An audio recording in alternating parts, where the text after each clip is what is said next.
नमस्कार दोस्तों, और आप सभी को मेरी तरफ से जय माता दी। माँ आप सभी का कल्याण करें। दोस्तों, नवरात्र की पूजा तो आप करते ही होंगे। वैसे हर एक महीने नवरात्र आता है। हर एक महीने के शुक्ल पक्ष के शुरू के जो 9 दिन होते हैं वो नवरात्र ही कहे जाते हैं, और इन 9 दिनों में माँ की पूजा की जाती है, माता रानी की पूजा की जाती है। लेकिन पूरे वर्ष में जो हिंदू कैलेंडर होता है उसमें 4 नवरात्र ऐसे होते हैं जो बहुत ही महत्वपूर्ण होते हैं। 2 नवरात्र तो आप जानते ही होंगे। एक नवरात्र जो चैत्र महीने में मनाया जाता है जिस समय रामनवमी आती है, और एक नवरात्र जो अक्टूबर नवंबर के आसपास में आता है, इसे अश्विन नवरात्र कहते हैं इसे, और इसे शारदीय नवरात्र भी कहते हैं। इस समय माता रानी की पूजा की जाती है और दशहरा भी आता है। इसके अलावा 2 नवरात्र और होते हैं। ये नवरात्र गुप्त रूप से होते हैं। इन नवरात्रों के समय में अगर आप माता रानी की पूजा बहुत धैर्य से और गुप्त रूप से करते हैं तो आपको माता रानी बहुत सारा आशीर्वाद देती हैं, बहुत सारी सिद्धियां देती हैं और आपकी सारी मनोकामनाएं पूरी कर देती हैं। ये 2 नवरात्र जिन्हें गुप्त नवरात्र कहा जाता है, ये आती हैं माघ शुक्ल पक्ष के समय में और दूसरी आषाढ़ के समय में। यानी एक आती है जनवरी लास्ट और फरवरी के आसपास में, फरवरी 10, 11, 12 के आसपास में, और दूसरी नवरात्र जुलाई के महीने में आती है। इन दोनों ही गुप्त नवरात्रों का बहुत महत्व है। तो अब आप सोचते होंगे कि एक नवरात्र जो है वो तो हम माँ दुर्गा की, माँ काली की पूजा करते हैं जो अक्टूबर में आता है, नवंबर में आता है कई बार, जिसे हम अश्विन नवरात्र कहते हैं। एक जो चैत्र नवरात्र है जिस समय रामनवमी आते हैं, उस समय भी हम रामचरितमानस का भी पाठ करते हैं, रामायण का भी पाठ करते हैं और साथ साथ देवी की भी आराधना करते हैं, माँ दुर्गा की आराधना करते हैं। तो फिर इन दोनों गुप्त नवरात्र जो पढ़ते हैं इसमें किन देवी की आराधना की जाती है, तो मैं आपको बताऊंगा कि इन चारों नवरात्रों में फ़र्क क्या क्या है। सबसे पहले हम कहते हैं प्रकट नवरात्रों की बात। प्रकट नवरात्र यानी चैत्र में आने वाली नवरात्र और अश्विन के महीने में आने वाली नवरात्र, यानी रामनवमी के समय आने वाली नवरात्र और दशहरा के समय में आने वाली नवरात्र। इस समय हम लोग माँ पार्वती के 9 स्वरूपों की पूजा करते हैं। पहले दिन जो है वो हम पूजा करते हैं माँ पार्वती के शैलपुत्री स्वरूप की। दूसरे दिन जो हम पूजा करते हैं वो ब्रह्मचारिणी रूप में हम पूजा उनकी करते हैं। तीसरे दिन हम चंद्रघंटा रूप में करते हैं। चौथे दिन हम कुष्मांडा देवी के रूप में उनकी आराधना करते हैं। ये सभी माँ पार्वती के ही स्वरूप हैं, हम माँ पार्वती की ही आराधना कर रहे हैं। फिर चौथे दिन कुष्मांडा देवी की आराधना करते हैं तो हम 5वें दिन स्कंद माता के रूप में आराधना करते हैं। स्कंद जो कार्तिकेय का नाम है, उनकी माता पार्वती कही जाती हैं।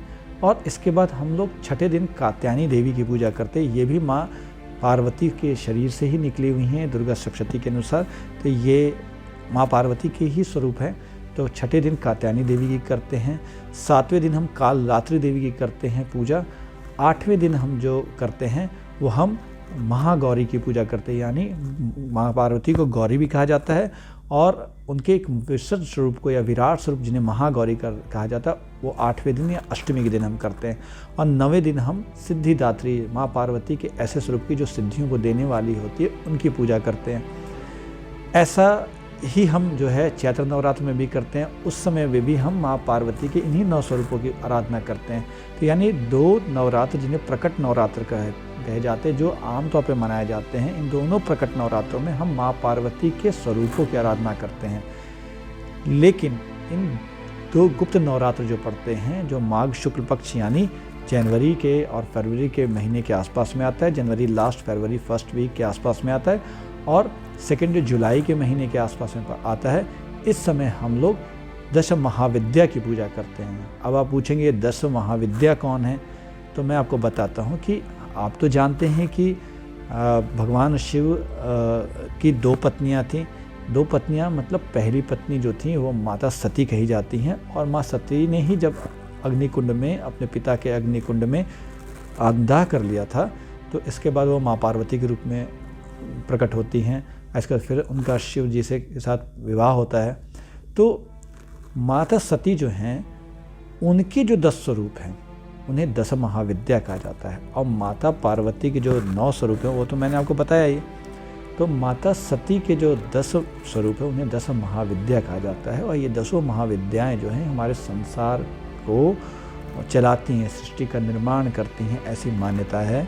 और शाक्त ग्रंथों के अनुसार कि यही सृष्टि का मूल है, इन्हीं से सृष्टि का विकास होता है, यही सृष्टि में सभी चीज़ों को उत्पन्न करती हैं, लोगों के जीवन का लालन पालन करती हैं। ये 10 दिशाओं की भी जो है रिप्रेजेंट करती हैं, 10 दिशाएं मानी गई हैं शास्त्रों में। तो ये 10 दिशाओं की स्वामिनी भी होती हैं और ये बहुत सारी चीज़ों की स्वामिनी होती हैं। इन 10 महाविद्याओं में सबसे पहली काली हैं, फिर तारा हैं, फिर षोडशी हैं, फिर छिन्नमस्ता हैं, फिर बगलामुखी हैं, फिर मातंगी हैं, फिर धूमावती हैं, फिर कमला हैं, फिर भैरवी हैं, फिर भुवनेश्वरी हैं। तो ये सभी जो देवियां हैं, ये जो 10 महाविद्या कही जाती हैं, इन 10 महाविद्याओं की जो उत्पत्ति है वो कैसे हुई, उसकी कथा ये है कि कहा जाता है कि एक बार भगवान शिव माता सती से थोड़े रुष्ट हो गए, क्रोध में आ गए और वो कैलाश छोड़ करके जाने लगे। तो माता सती बहुत ही अद्भुत प्रेम करती थी भगवान शिव से, और भगवान शिव के अद्भुत प्रेम की वजह से ही वो जब अपने पिता के यज्ञ में जाती हैं तो अपने पति का अपमान बर्दाश्त नहीं कर पाती हैं, और उस प्रेम की वजह से वो अग्निकुंड में खुद को आत्मदाह कर लेती हैं और विसर्जित कर देती हैं। तो मैं बता रहा था आपको कि जब भगवान शिव जाने लगे तो माता सती ने उनको रोकने के लिए 10 दिशाओं में अपने 10 स्वरूप प्रकट कर लिए। इन्हीं 10 दिशाओं में जो उनके जो स्वरूप प्रकट हुए, इन्हीं 10 महाविद्या कहा जाता है। इसमें सबसे पहले माँ काली मानी जाती हैं, जो माँ सती की हैं। तो अब ये काली कौन हैं? क्या ये काली वही हैं जो राक्षसों का संहार करते समय भगवान शिव के ऊपर पैर रख देती हैं? वो ये काली कौन है? तो मैं आपको बताता हूँ कि माँ काली के कई स्वरूप हैं और उनकी उत्पत्ति कई अलग अलग तरीके से होती है। माँ काली दरअसल हमारे सृष्टि के निर्माण में प्रकृति और पुरुष माना गया, परमात्मा और परमात्मा की शक्ति मानी गई है। शिव और शक्ति के द्वारा सृष्टि का उद्भव होता है, उसके बाद ही सृष्टि बनती है, उसका विस्तार होता है। तो जो माँ काली हैं वो सृष्टि की वो आदि स्वरूप है, जिन्हें आप मान सकते हैं, जहाँ से सृष्टि का निर्माण शुरू होता है, जो सबसे मूल प्रकृति इनको कहा जाता है। और माँ काली ही सृष्टि की सबसे कोर हैं, जो कहाँ से आती हैं किसी को पता नहीं, कहाँ जाती हैं उसका पता नहीं। जैसे माँ पार्वती जो है वो कैलाश में वास करती हैं, लेकिन माँ काली का कौन सा लोक है कोई नहीं जानता, क्योंकि काली जो हैं फ्रॉम अननोन टू नोन होती हैं, वो अव्यक्त से व्यक्त हो जाती हैं। वो क्या है तो वो कोई नहीं जानता है। तो माँ काली एक ऐसी शक्ति है जो प्रकट होने के लिए माध्यम बनाते हैं किसी न किसी को। जैसे जब माता सती ने अपने आप को 10 स्वरूप में प्रकट किया, तो जो काली जो मूल प्रकृति शक्ति, जिनको आद्या शक्ति भी कहा जाता है, जिन्हें महामाया भी कहा जाता है, वो सती के शरीर से निकलती हैं। इसी प्रकार जब आप दुर्गा सप्तशती में प्रथम अध्याय पढ़ेंगे तो दुर्गा सप्तशती के प्रथम अध्याय में ये कथा है कि मधुकैटभ 2 असुर जो थे, दैत्य जो थे, वो भगवान श्री विष्णु के कानों के मैल से प्रकट हुए, और वो जैसे ही प्रकट हुए वो ब्रह्मा जी को, कमल के ऊपर जो ब्रह्मा जी बैठे रहते हैं वहाँ उनको मारने के लिए दौड़े। तो उसमें भगवान विष्णु शयन कर रहे थे, वो योग निद्रा में थे। तो दुर्गा सप्तशती की कथा के अनुसार ये है कि जब सृष्टि एक लय में चलने लगती है, एक रिदम में चलने लगती है, तो भगवान विष्णु जो है शयन करने लगते हैं। वो फिर सृष्टि का संचालन का कार्य जो है, उनकी शक्ति जो है, जिन्हें योग माया कहा जाता है, जिन्हें महामाया कहा जाता है, वो अपने हाथों में ले लेती हैं। तो सृष्टि में जब भी भगवान विष्णु सो रहे होते हैं, जब सृष्टि लय में चल रही होती है, तो भगवान विष्णु फिर कुछ नहीं करते, वो सोते हैं आराम से। इसके बाद वो सृष्टि का सारा संचालन जो होता है वो योग माया के हाथ में होता है। तो ब्रह्मा उनकी स्तुति करने लगते हैं, और जब ब्रह्मा उनकी स्तुति करने लगते हैं तो उनके भगवान विष्णु के हृदय से, आँखों से, उनके दोनों भुजाओं से एक शक्ति का आविर्भाव होता है, जो योग माया होती हैं, वो काली के रूप में प्रकट हुई। 10 पैरों वाली, 1000 भुजाओं वाली वो काली कही जाती हैं। और वो फिर भगवान विष्णु को जगाती हैं, उनको प्रेरित करते हैं मधुकैटभ को मारने के लिए। फिर मधुकैटभ को भगवान विष्णु मारते हैं। तो यहाँ भी जो मूल प्रकृति शक्ति जिन्हें काली कहा जाता है वो भगवान विष्णु को अपना माध्यम बनाती है और उनके शरीर से प्रकट होती है। इसी प्रकार जब माता सती दक्ष के यज्ञ में, अपने पिता के यज्ञ में आत्मदाह कर लेती हैं और भगवान शिव को बहुत क्रोध आ जाता है, तो भगवान शिव अपने शरीर से अपनी जटाओं से 2 जटाएं निकालते हैं और ज़मीन में पटकते हैं। तो उससे 2 अद्भुत शक्तियाँ पैदा होती हैं, जिसमें एक वीरभद्र होती है और दूसरी भद्रकाली होती हैं। और दोनों जा कर के जो दक्ष का यज्ञ है उसका विध्वंस कर देते हैं। तो यहाँ भी काली ने एक माध्यम लिया, वो जो मूल प्रकृति शक्ति जिनको काली कहा जाता है उन्होंने भी शिव की जटाओं को माध्यम के रूप में लिया और वो फिर यज्ञ को जो है नष्ट कर देती हैं। इसी प्रकार जब आप दुर्गा सप्तशती पढ़ते हैं तो आप देखेंगे जब चंड और मुंड का वध करना था और लगातार युद्ध करते करते देवी दुर्गा जो हैं वो बहुत क्रोधित हो जाती है, तो उनके नेत्रों से एक देवी निकलती है और वो नेत्रों से जो देवी निकलती हैं वो भी काली होती हैं और वो चंड मुंड का संहार करने के बाद चामुंडा के नाम से जानी जाती हैं। तो यहाँ भी जो मूल प्रकृति शक्ति है वो देवी दुर्गा को अपना माध्यम बनाती हैं, उनके नेत्रों से निकल करके संहार करती हैं।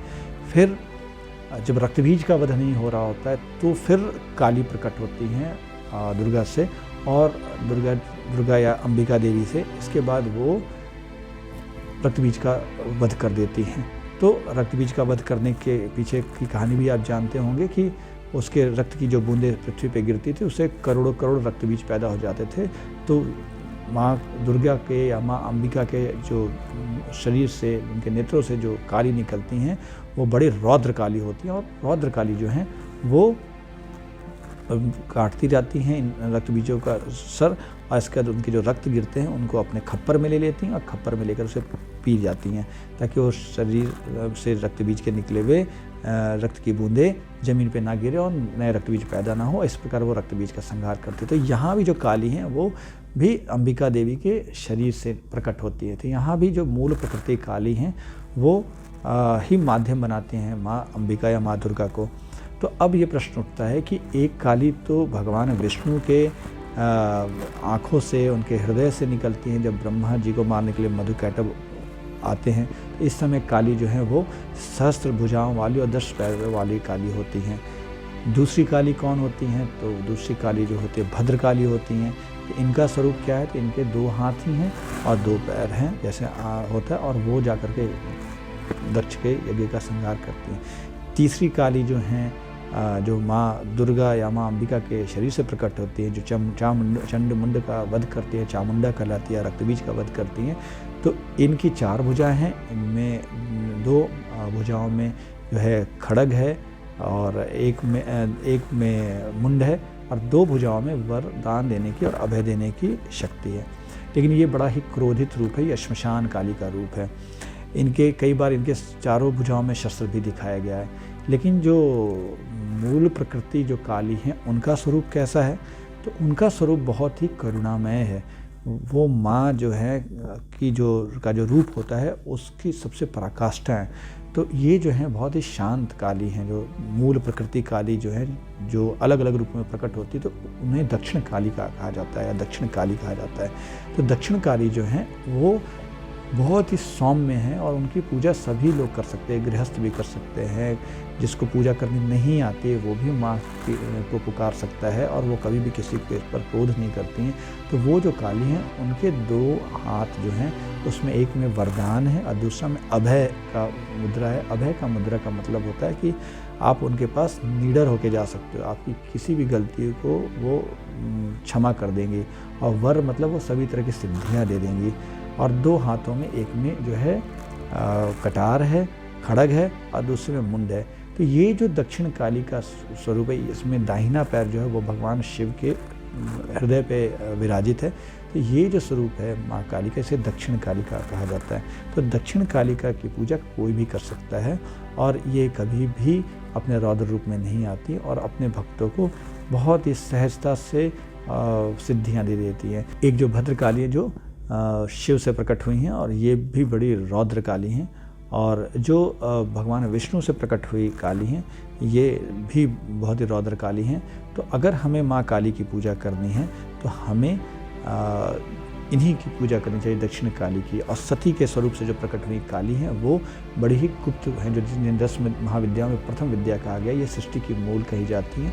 तो इनकी जो पूजा होती है, इनकी पूजा हमेशा तांत्रिक लोग करते हैं, या फिर आप भी कर सकते हैं गुप्त तरीके से नियम के अनुसार, क्योंकि ये आपके अंदर के अज्ञान को दूर कर देंगी और आपको ये पता चल जाएगा कि आपको ज़िंदगी में क्या करना है। आप अगर डिसीज़न लेने में दिक्कत आपको हो रही है किसी तरीके की, आपको ये समझ नहीं आ रहा कि आपको क्या करना चाहिए या क्या नहीं करना चाहिए, तो आप 10 महाविद्या की इन काली माँ की पूजा कर सकते हैं।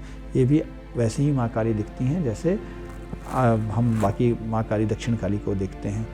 तो आप अगर गुप्त नवरात्र में पूजा करना चाहते हैं तो आप 10 महाविद्या की पूजा करें, और सबसे पहले दिन आप काली की पूजा करें जो सती के शरीर से निकली हैं, जो मूल प्रकृति दक्षिण काली की एक स्वरूप हैं। तो आप सभी को मेरी तरफ से बहुत बहुत शुभकामनाएं।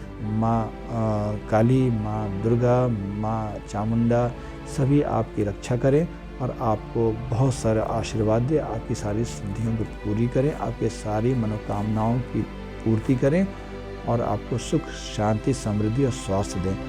अगर आपको मेरा ये वीडियो पसंद आता है तो आप इसे लाइक कर सकते हैं, और अगर आपको हमारा चैनल पसंद आता है, हमारे वीडियोस पसंद आ रहे हैं, तो आप इसे सब्सक्राइब भी कर सकते हैं।